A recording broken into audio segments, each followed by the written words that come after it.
Tonight on The Real Hustle, Alex, Paul and Jess carry out some of their most audacious scams yet. We reveal how easy it is to sell something that doesn't exist. I'm supposed to be a fairly intelligent person, and I've just been taken conned. Paul beats this man at his own game. If he did cheat, he's very good at it. And it's happy hour for the hustlers as they hit Ibiza to separate you from your holiday money. Yeah, and always trust the barman and just believe what they give us. This is The Real Hustle.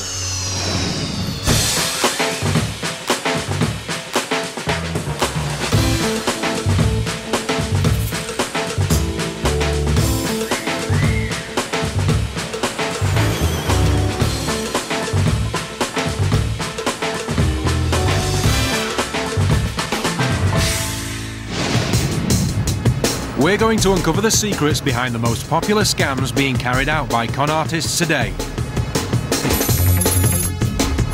The real hustlers are Alex, the confidence trickster, Jess, the sexy swindler, and Paul, the scam artist. They've been travelling the UK and hustling in holiday destinations, demonstrating to our hidden cameras exactly how the cons work. All the people in this show have been hustled for real, and after being given their money back, they agree that the footage could be shown so you can avoid being ripped off by the same scams.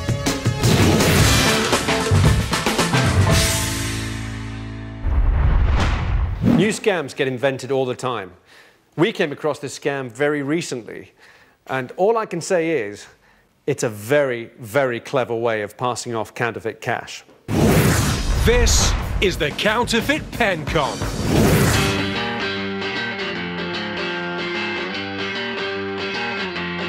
Millions of pounds in fake notes are currently in circulation. Funny money is passed off as real to shops, pubs and restaurants, leaving them out of pocket and making this one of the biggest rackets in the UK. One of the ways they can protect against this is by using a counterfeit detection pen. It marks real notes one colour and fakes another. And luckily, today, Alex is working to help businesses in the fight against forgery. Hi there, I'm Ian Steele. I'm Community Liaison Officer for the Met Police.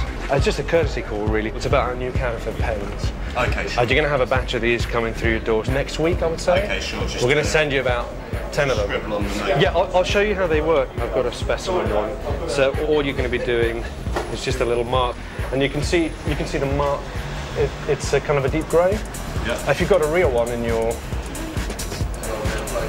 yeah, look. I'll just do the corner of that. What you should be getting is a green. You see the green? Yeah. It says it on the pen as well. You've got green, genuine, grey, anything off green is counterfeit. Before Alex leaves, he gives the barman a word of warning. You've had quite a few being passed in shops up and down here. I suppose it is quite easy. Yeah. I mean, usually 20s have been very popular. So I'm going to leave this one with you. Okay, thank you. And I would recommend you start using it ASAP. Cheers. All right, cheers. Good to meet you. Take care. Bye-bye.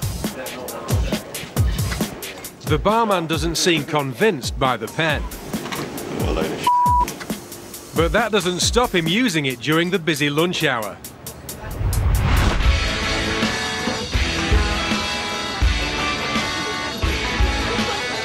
It's a good day for the barman. Business is brisk, and so far, thanks to the counterfeit detector pen, no dodgy notes have made their way into the till. Every note he's marked has been green. But Alex isn't the only hustler to visit this bar today. Hi, I work at the hairdressers over the road. I was wondering if you could change 3 20s for some 10s.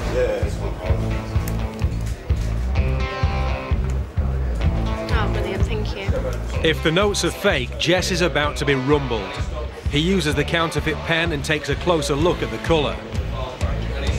It's green.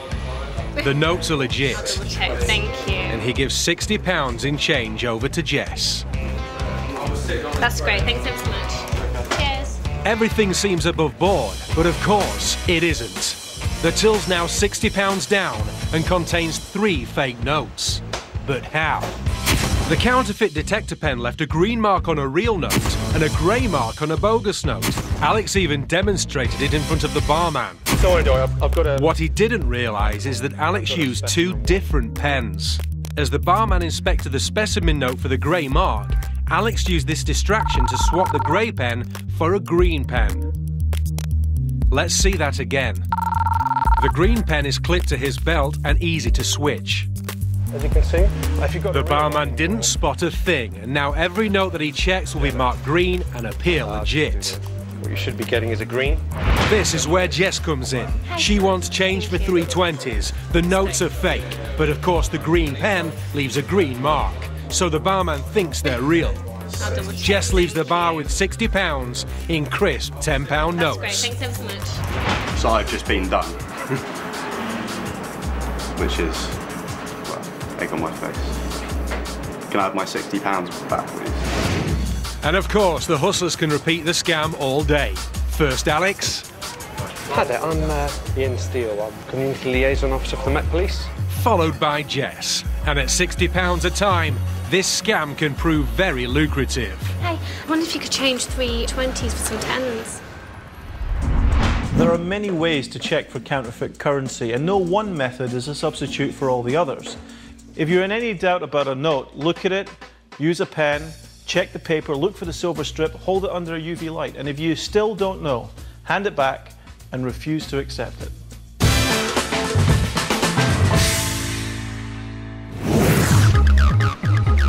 Holidays are a time to kick back, get away from things, and most importantly, relax. But beware. Hustlers know that holidaymakers may have their guard down, making them prime targets for some very clever holiday cons. So, Alex, Jess and Paul are hitting Ibiza for a spot of sun, sea and scamming. So if you go abroad, you'll know just what to look out for. These are Bartender Scams. It's late evening in Ibiza and the holidaymakers are hitting the bars, spending their hard-earned cash. Everyone's happy, but not for long. That's because tonight, this Ibiza bar is being run by the hustlers. The drinks may be flowing, but are the punters really getting what they paid for? Paul's taking the first order. All right, you guys okay? You need anything? I'll have a gin and tonic. G&T.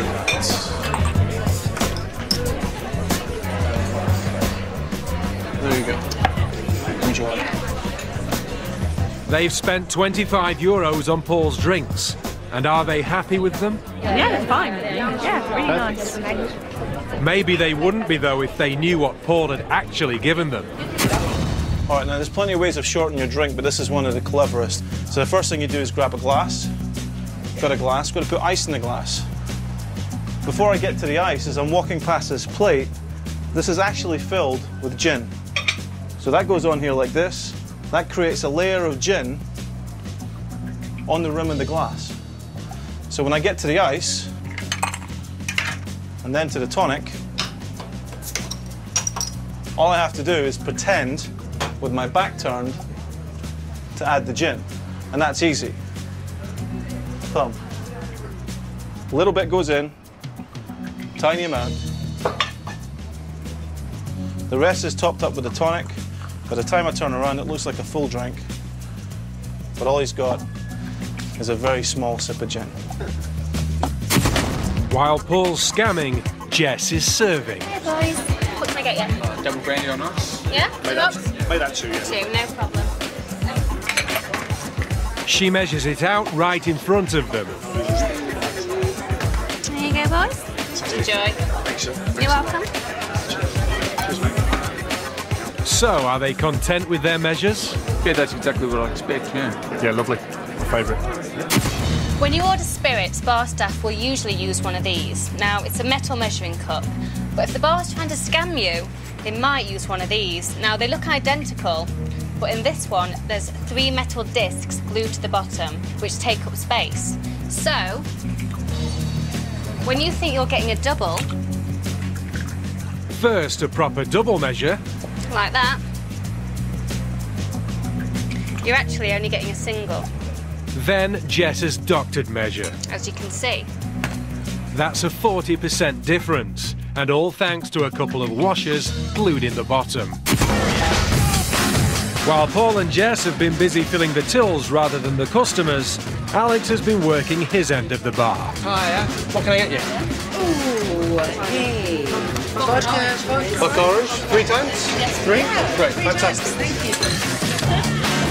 I'll have a nice long... This time, no thumb over the pourer, and the punters can see exactly how much booze is going into their glasses. And long pour for you.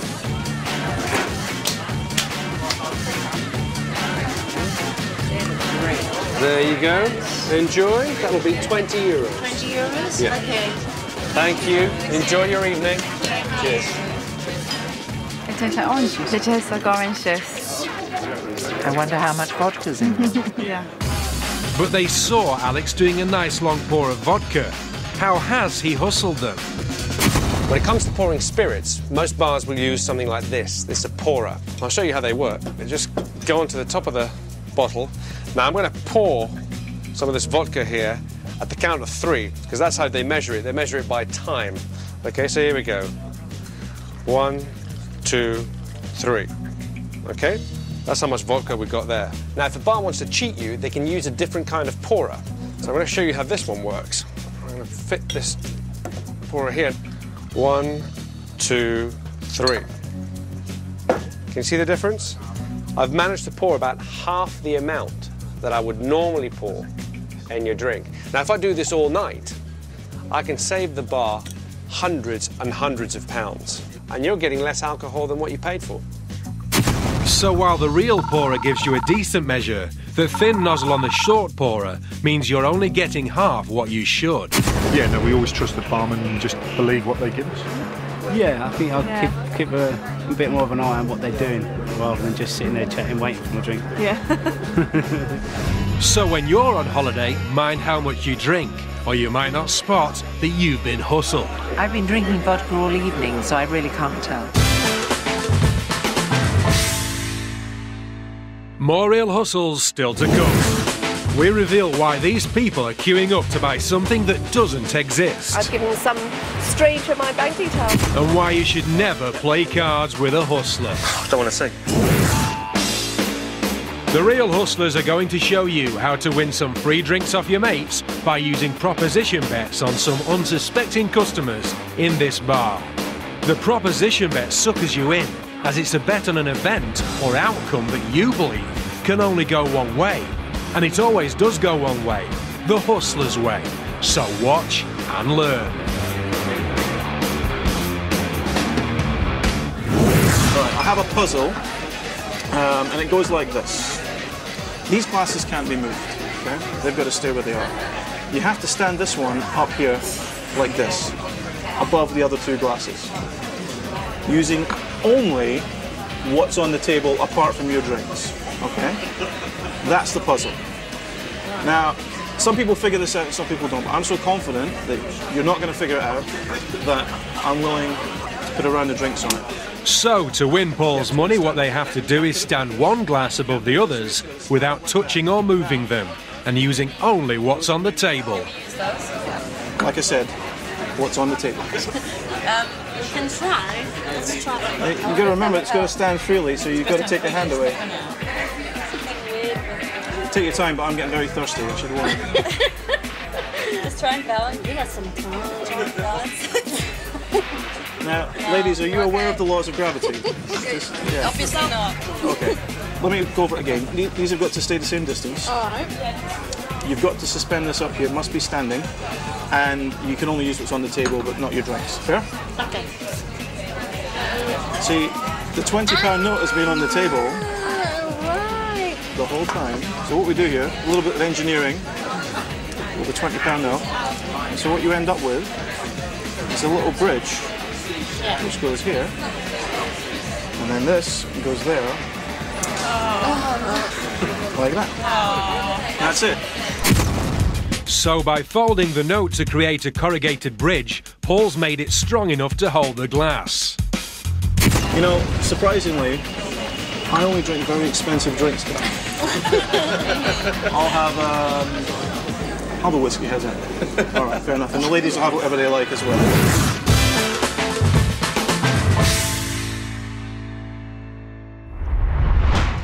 This scam is an excellent example of con men selling something that doesn't exist. And it proves that some bargains just don't work out. This is the fake gym. A sporty-looking Alex and Jess are in the centre of London. They're pitching a stall in a prime location to sell membership to a new health club. By targeting well-heeled commuters, they're hoping to charge a premium and muscle in on the billion-pound fitness industry. Brand new gym, pay nothing today. First 50 people, we waive the joining fee. But which gym would hire the hustlers to sell membership for them? Answer, none of them. They had to invent their own. Earlier, Alex and Jess scouted the city for a site which could potentially hold a top-class gym. An office complex that isn't even built yet will do the job. A few quick snaps is all the hustlers need. Back at the den, Alex and Paul get to work creating a gym out of thin air. Using a fake company name and the photos Alex took of the hoardings, Paul designs a glossy brochure promoting a state-of-the-art fitness centre opening soon. Finally, a goodie bag packed with cheap but plausible freebies will prove a useful convincer. Can they get away with promoting a completely fictitious gym? And more importantly, will anyone buy membership? Hello, are you interested in our gym? The other thing I need to just down the road. On this big glass floors on the top. So it's going to be the top floor of the new Park Plaza. This is what it's going to look like here. It has the latest mod cons. It's going to have 25-metre swimming pool, which is going to be there. On the roof? On the roof. Amazing. And there's going to be a sliding roof as well, so in the sunshine, they can basically it'll be swimming al fresco. It's got a really, really good exclusive spa. There's 9 treatment rooms. Stuff after 3 months. Don't worry about that. Okay, thank you very much. Alex and Jess make the gym sound irresistible, and the limited offer seems like a bargain. So it's going to cost you basically £105 for 3 months.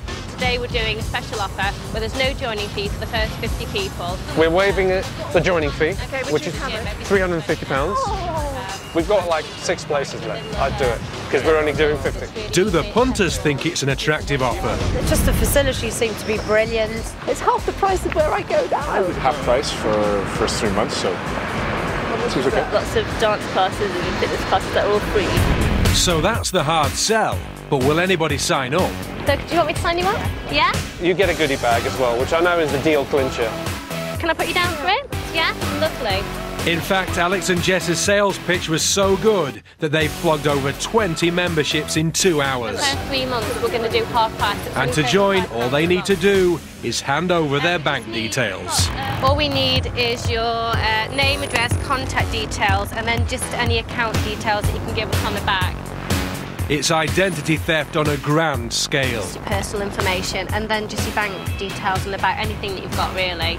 We just want to put all your personal details down there to start off with. But Alex gets a difficult customer. But I'm not giving you any of my bank details or anything, so you can I fill the form in, but you'll have to get in touch with me about, Her bank details could be worth thousands of pounds, and a good hustler never likes to lose a mark. We will need your bank details. I'm not giving you my bank details. So to reel her in, Alex and Jess changed the deal.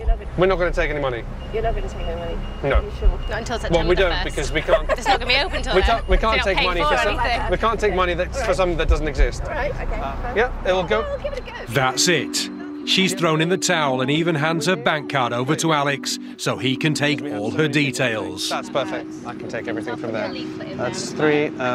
They've enrolled with a gym that will never exist. The only thing getting a workout will be their bank balances. Our camera's caught up with the new members to break the bad news. I've given some stranger my bank details, and I'm supposed to be a fairly intelligent person, and I've just been taken conned. Bank account. My card details and my personal information. That means that they can obviously do anything they want with them. Okay, well obviously that's really concerning, isn't it? So We should probably have a walk back there, I guess, right? Oh dear. You know, it's not just an unbelievable bargain that makes this scam work, it's also the time and place that we target the marks. If you're in a place where people are in a rush, that allows us to add another layer of pressure. Not only do you have to get this done quickly to get to where you're going to, but if you come back later, the opportunity will be gone. So you suffer from the fear of loss. If I don't act now, I won't be able to get it later. Never, ever hand any banking details or personal details to people in the street. You have no way of knowing who they genuinely are.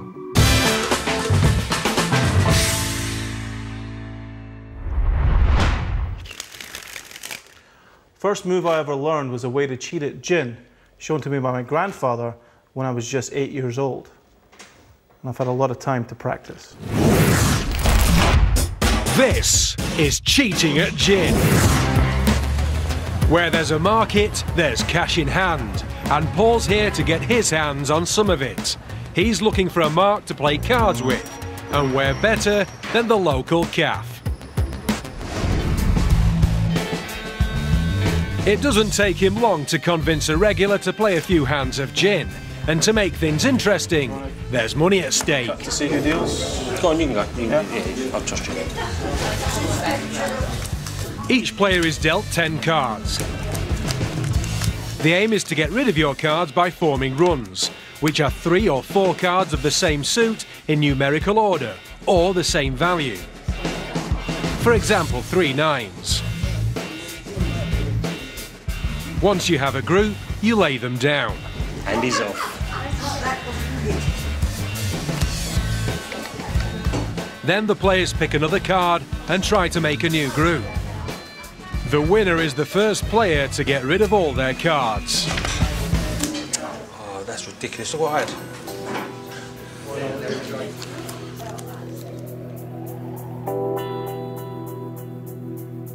After several games, Paul's already fleecing the mark. He's winning hand after hand. How's he doing it? How bad can it be? How bad can it be? Yeah. During the course of the game, you pick up cards, you select them, and you throw away. Now, as we're going through this process, what I try and do is pick up an extra card. And what I've done is when I pick up 1, I actually pick up 2. This is called the gin pick. It works like this. As I reach down, I press down on the deck, and I come up with extra cards. And these cards are offloaded here, as this card is slid in. So I have a massive advantage from the outset. This is what the mark saw. Absolutely nothing. But from the back, we can see that Paul has added an extra card to his hand and in the process gained an advantage. The gin pick increases Paul's chance of winning. When it's his turn to shuffle and deal, he wins every single time. Double the bet? Since we're here anyway? Go on. Double the bet? Go on. As long as you're not hustling, mate. No. Is the mark suspicious of Paul? See, now that's a shuffle. No, but he should be. Paul has controlled all the cards and dealt himself a perfect hand. The game's only just begun, but he already has the mark beat.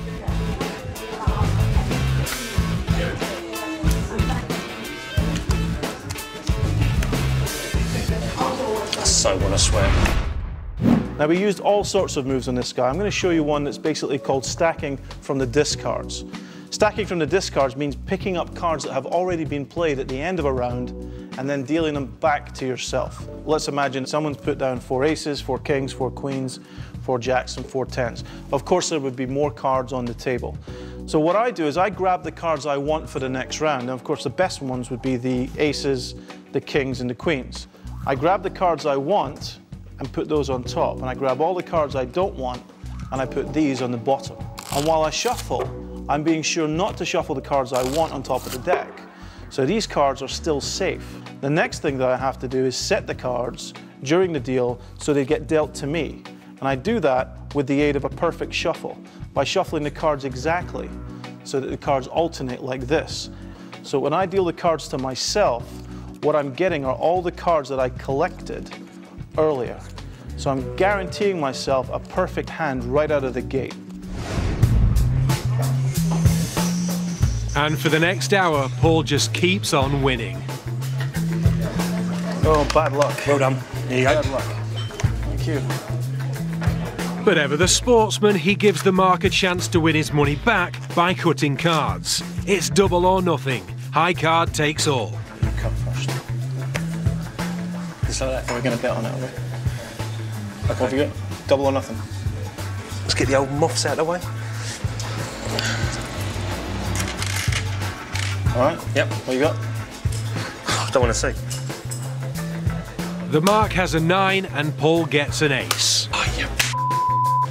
It's the definition of a lucky day. Like all good con men, Paul has taken the mark's money and left him smiling. Same time tomorrow? But how did he get that ace? One way of taking advantage in any game, even if you lose all night, is to make a bet at the very end of the night that you're absolutely certain to win. And so cutting for high card is a very common way of throwing in one extra move that will bring back any money that you've lost or double any money that you've won. And it works like this. As you gather the cards up, you're looking for a good card. Let's imagine we found the ace of spades and we cut that to the bottom of the deck. Now it doesn't matter where they cut, it'll be a completely random card. They cut to a queen, they could cut to a 3. But when I make my cut, I cut over like this and I cut the ace from the bottom of the deck. So I'm guaranteed to either draw even or win the cut. Now it works like this. As I cut, my fingers go underneath and carry the ace forward like that. So it doesn't matter where my opponent cuts, I'm not losing anything. So with the aid of some sharp card handling manoeuvres, Paul leaves £20 better off. But how does the mark feel about Paul's run of good luck? He just had luck on his side, and I made a couple of wrong decisions. That's the way the cookie crumbles, unfortunately. If he did cheat, he's very good at it. What can you do about it? There's a lot of unscrupulous people out there. As you can see, there are many ways to cheat in the game of gin. In fact, there's many ways to cheat in most card games. So be very careful when you're playing with people you don't know.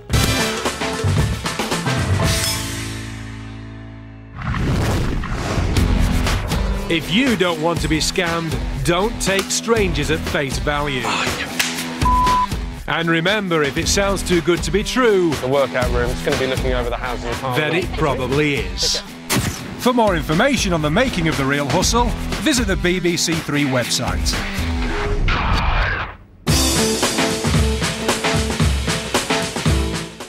Honey, We're Killing the Kids is on the way next night here on BBC Three. Then later we head off to Albert Square for EastEnders, followed at 10:30 by The Grown-Ups.